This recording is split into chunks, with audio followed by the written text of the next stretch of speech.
na bon chawin ni la pa ki hopunga hi 128 hita in mitampi in abroad na ipiti apply na bol ham ipina bola accept ni ham ti hoi in adong win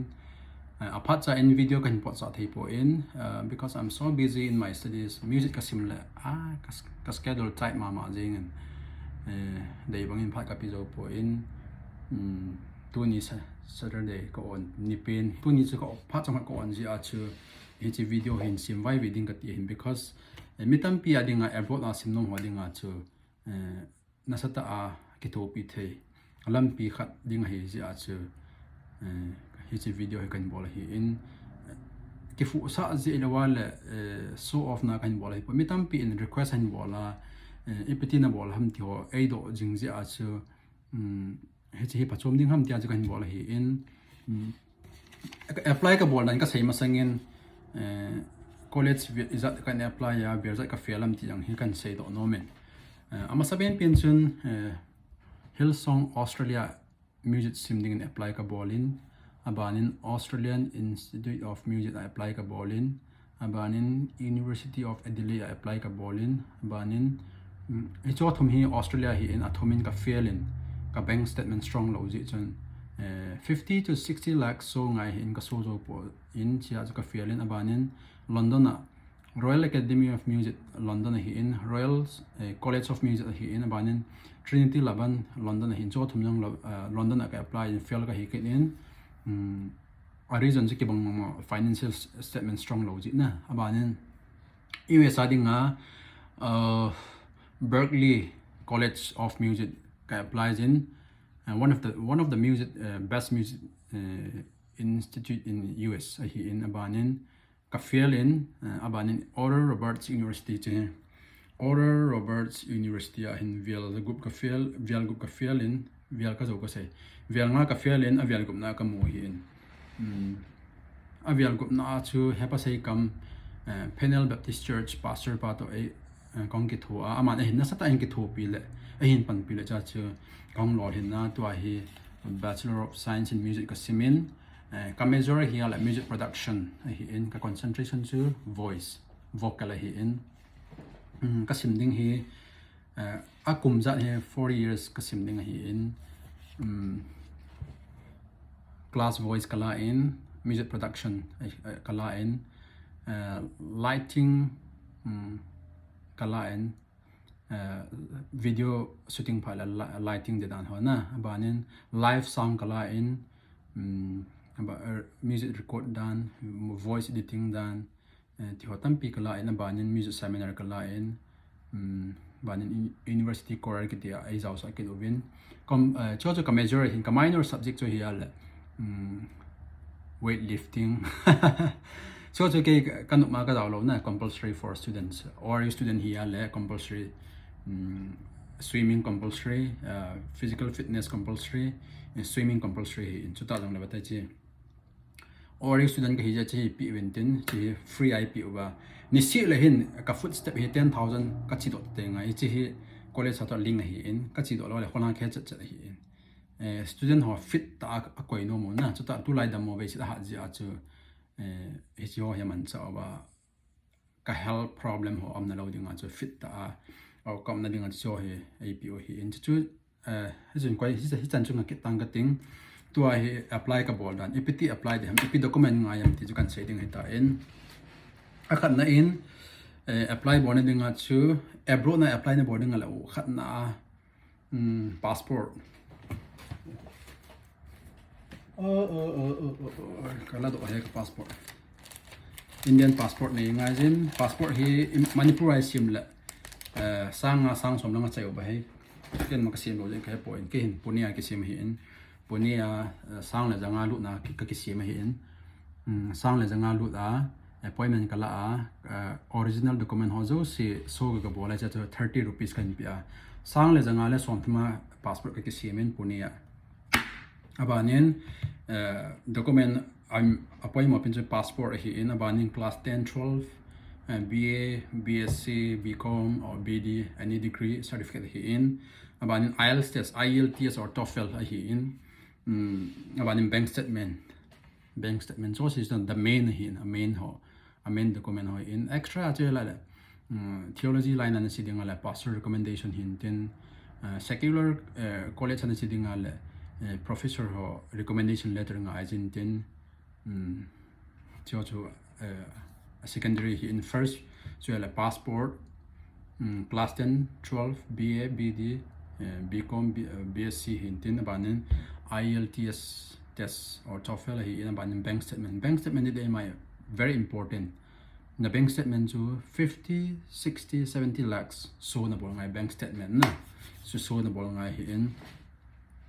na document is in hoin tin recommendation letter is in nei jong la chun na bank statement strong lo wala chun college and accept na bol loading college and accept na bol wala I-20 document na mu loading I-20 document na mu wala e ma ke bol thelo hi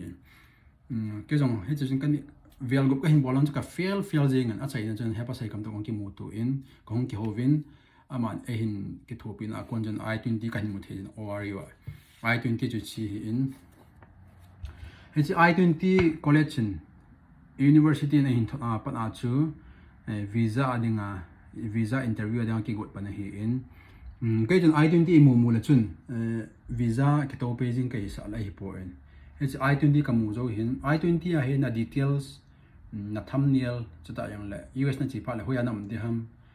koi kon na thun de ham chuta le scholarship izat na mom ti hoi chlai a details ho zo se chlai ki mu hi in interview na to pha jong le it's I-20 hi a check de hi an chi I-20 zo le hin I-20 na mu pha la chun visa de na ki ko ngai hin visa na ki ko na dinga che visa direct ana apply thelo visa na apply ma sanga chu service I-901 form hi online na fill up na boarding online na fill up na ball part le a fee hi service fee hi $350 e ho suma INR 26,000 na pi ngai jin online na chin na pi chai ting la chin DS160 form na apply ding he DS160 form hi visa form hi in he chang hi online na fill up na boarding a form na hi sawa sau the hi in 15-20 pages lang hi jang lungning ta fill up ki bola ka yang le session time out ki jin na ba ke tha pat ki ji in lungning ta hong ki bola he chi form na fill up phat na kim wala ya chu payment visa fee payment na di hong be ta he chi ya chu visa fee pi na the bank ho chu hi ya le Axis Bank hi in Punjab Bank hi in Bank of America hi in City Bank hi cho si bo wa chu na pi the hi in he chi ho na de pin pi chu select na boarding na pi ding pin pi chu select na boarding na ban le receipt chu he chi bank receipt hi na he chi Axis Bank ai king ka ki print a chi ki choya Axis Bank ka chi ya chu champura ka visa fee ka pia he chi hi ki choya visa fee ka pi no mai ka tela mo he jingo hi na ho la he jong le a ji chu mo ling na yo hi in visa fee ka pi no mai tele chi chi vet sa la chen amon visa fee chu ki pi jing the hi chai mon sil hin ta min te ma le receipt nya khan pi ben ten he choi pata na ke print do na koi ding a ban la chen he chi hi na visa fee na pi cha ya ina na hong ke le ting le chi DS160 form na fill up to continue na board hello ding he chila ya 10 digit number hi he chi DS160 form na fill up na chu amale ma hung activate ding hi apep na activate low it takes 12 to 24 hours to activate that 10 digit number 10 digit number chu ama male ma hung activate ding kin kan he point kan hun na 10 digit number he type in ka bol tin le he thei mo mong lo win tin gam tin ka do tin gam tin ka su boy le he thei lo na he cha Google la search ka bol tin ka vet le tin YouTube la search ka bol ka vet le ama le ma hung activate ding chu ka hin mo da a chi phan a chu tu ni banga visa fee ka pil azinga azing ka pung so mela chu ama le ma hung activate the form chu ga han tin le hung activate phana chu next page ka chi a next page a chu visa fee pi cha ya a number activate jo phala chu next page a chu appointment letter na hi chi hungum ding hi cha hi nangin update na ki choose ding hi in chu ta amun jo na ki choose thei Kolkata Delhi Mumbai Chennai hi in kin Delhi ka ki choose in pgm tia le Kolkata je ya to kinai jong le umna ding ka nei ro ji chun Delhi choose ka ne bolin Paulin hungdim kwa ka ne umin interview yang hin ni hi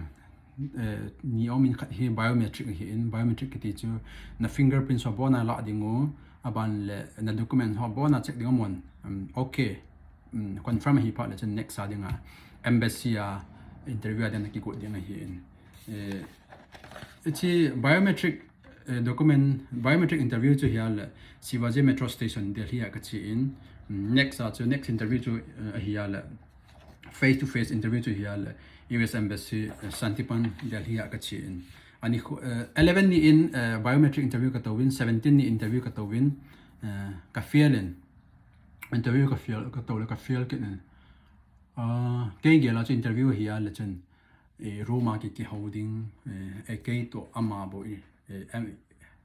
US consul officer pa bo ki holding a kanigel a hi point mi za cha dinga chu ilungu se mang ke na bank chia bank counter da bang ko hi jeng amo chu asungna gilas ka to winten mai khana thun se ol in changa chi ki dinga e cha chi ki ding next bana chi mi khat ding pe ban chi mi khat ding pe aro hi one up 20 long cha umna ta aro ke to ki ding in ten ki ding in de inunga e bana interview boarding pa inunga ding pe na e sai yo se mi o sen za yo ke hi in hita banga interview ki to ya cha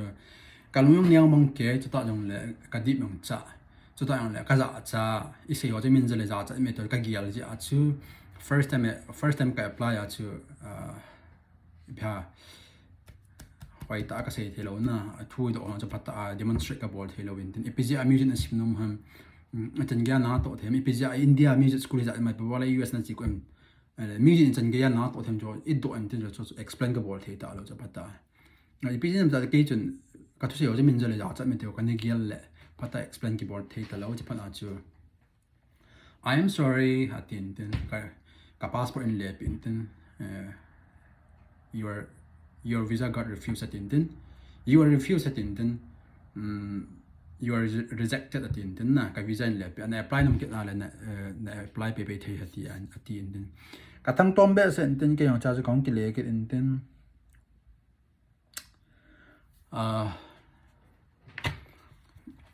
Thu ho pata ka say thelo phat na chu demonstrate ka board thelo phat na chu I'm sorry at Indian ka passport in lep Indian. Na apply nong kitna le apply ni bol pe the he tin tin ke ang ka thang tom be sa ka hung do a chu apet pe na ka thun na ina ka chin tin ta na ka man tin pathen tu in fail long leng next time capacity ni la ye ka tin ka ta win tin 17 ya pa na 25 17 ya pa na 25 next interviews second time next interview chan ge chu jing ka lang fasting ka bol ni buang ka ne ji lo ka taw jing tin pata prepare ka bol na tin kong hlu na chu 17 ya ka taw interview ka fail in kong hlu pa na chu ina kong hlu na reapply ka tha bol pe tin le ani khuma ma hi ja ka appointment ho chu dan lai in tin pa na chu ka loi pa evangelist han cha mail to account mail to password ka thu min tin si ma mela ka honin tin form cha ka tha honin tin ka tha filament tin asunga ju ke detail so se ka helu kin tin benga ka chia kanau nu mercy sum ka thin tin benga sum nan pi le ka tia cha chu aman visa velan pi kin aten 12,160 amola amosuma $160 in e holanga chu 12,160 visa fee ka se he man ja chna visa fee is 12,160 aviala ka tha pi na service fee bang la 6 months validity ham 6 months 12 months cap on na visa jana fiala la aviala na tha pi ding na tha to normal la chu kana nu ga pi sa asum ka tholen ten aman hin pi cha ya azinga receipt chu ka ga ki tha la ke na chu ma ka ga ki tha la ke na azinga appointment ka tha la ke tin appointment ka tha la chu 23 ya biometric ka tawa 25 ni interview ka taw hin kathang tombe se intin fasting prayer hoi ta ka bola ke jong ORU to research hoi ta ka bola chu ta jong le music chung chang hi phata research ka bol intin music in chan gya na to thejam music in gamle gam khat na chan gamle gam khat ki ka chan gya na to thejam you tell a elo mi him tel a hi chan gya na to them to hoi ta research ka bol intin abana Oral Roberts University College chang university on chu ORU on chu phatta research ka board chil chan de tin ka ki got na chu pe nga lang ka ki got in tin research ka board na ka mu do kha chu Joel Austin who ORU graduate he in chu ta na Don Mion international worship leader songwriters pa yang ma who ORU graduate he in chu research ka board na kalan do khat na hoi ka mu do khat chu hi in college university chu vial gup long ge hung apply hung ge bol hung ge fail na interview hung ge tong ge fail ge chu ke tha si de ing he ta bia ka tha si de jing in tin che phat na che kanu jong kan ho kanu jong in fun ing tin kanu jong ka ho ta lo in tin ta na ka man in tin phata app ka ki go in tin ka tha to ke in tin ja chu 25 年这个的钱的突然变多，突然变多，安定个种哎多东西就first time 个 fail he in second time 忘住，喂大几个那个咋子的路的个点点，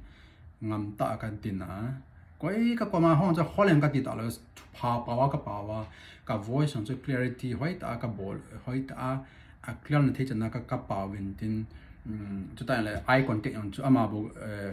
Quantum of Bubble so có vẻ tin I'm serious quay không kiện mua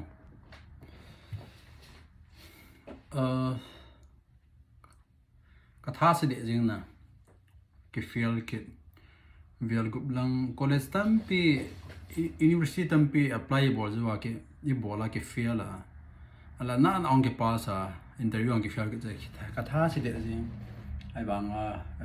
cái tục aim khát cái này gì à, goal khát cái này gì à, cái khá cái bia cái thả bắt thâu hiện, bắt hen ra lên, bắt hen cái tàu na sangin, cho ta là phát ta prepare cái bola, tụt na khát cái này gì, chân bắt hen làm bị gột pin,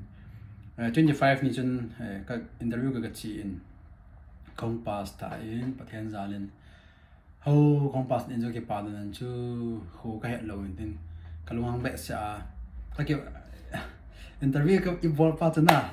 cái pa sẽ cho cái pa sẽ thank you cái tiền tiền le mà chúng mo ni cái pa vào lên tiền na chỉ thank you cái tiền tiền khối cái một thế cái pa sẽ entry exit là ngã cho cái gạch chi exit là hello cái pa bé sẽ đi khối cái một lỗ entry là ngã cho cái gạch chi cái đó cái tiền exit là cái chi đi ra na entry mi hông nó chỉ cái bộ chịu chịu na cái bà vào phát là khu kia gì đâu na, cha chứ không đó chứ counter cái phone cái lại cái phone họ cái submit nó chứ cái lại thì cái nu cần phone then cái nu cái bà gì cái nu chứ lung game cái tụ hết vào na, à cái gen thì cái struggle họ chơi hết thì cái nu cái cái tàu họ bảo gì then cái là cái lung hang cái thì cho xin là ngay lâu form cái fill up phát là cái nu là cái bà họ để rồi cái đó gì thì là hết gì lâu ai lệ thì chỉ họ lệ cái cái form họ sẽ time out gì na cái thả bắt cái gì tên anh cha sẽ cái nu lòng cho hết thì mình tên anh cha sẽ ai lòng khăm bị ding ai buồn bị gì tên cái ba sẽ đã chứ công đồ thì nó sẽ cái nu cái ba mà tên tao na cái mình bị gì nghe tên cái ba tao anh tao này mình bị gì na bắt thiên gia lên cái ba sẽ munir ka zonin munir ka chance auto driver pan chen na pass hama tin hinge ka tin la na pass ale bhara za khat zani ni pi la tin sang zani ti lo bi sang ha thu men den hey mail se hi ne pass wang chu sang ha pi ti ka pi la ngot la nang us chi drang na ho ta tin us a sum lo ding a bang ki chi lo ding a le khasim ni ka ya ka te yong le bhara ni ho mo tin zani ka pi a chu trong cái lỗ hiện tại này hiện cái lỗ hiện tại là chú cái hạ xây nông cái tập hết chân chân ngao viên cái tiếng ngao tin mua khát tua abroad na apply bonum hỏi EPP ngayam thì họ chú hiện nông sẽ cần xây hiện chú ta yang là interview cái tàu na cái bộ là duy nhất mà cái đấy khát chú hiện là abo mà ba na interview tàu đi hỏi cần đặt sẵn cho cái interview cái tàu chú cái form hỏi cái document nó hiện na ita abi chai ka zi don da ki modinga he chi F1 cho chi payment receipt cho chi DS160 form cho bank statement na hi in chi service cho chai ta hita ka ki ko intin ita ka ko ya aman si chi ka sa do cha ka pi cho ka sa do cha ka pi na apang kama sanga pa chu cho he ke bol lo intin identity form pi ta ta ho le tin amu aswa pa da chu visa consul officer pan chu biha interest us down jita na chan ya chu visa consul officer ma sanga ita thil ga hol le sang ta he ki koi tup chana an si chu la do chu pi chu thil hoi ta kha hi ji a chu ma ba na interview to di hoyang het di ma ka dai sa hi in ma ba na het no mo ama jong le comment na ki het to tin ka description an chu kan ji ding hi in koi tamong mabana abroad na apply nom ai do apply body dan ki thu pe na nga cha ma yong le ki thu tu jing the hi in tu in jong mi in tong ho ka ki thu pe jing in ka hil jing in sa da ni ka he en ji chun apply bol hoi ka the ma ma en koi tamong mabana abroad na le khasin nom apply bola boina nei het na nom ne ma le ke phalam lo hi la description number ho WhatsApp number ho ai lo la Instagram mai ke tu the ti chu tu nya cham za kan sei hi in ka sei thing la ma jong le ke do tu the hin la jin tu ni a cham za kan sei na san chu tan de ke pa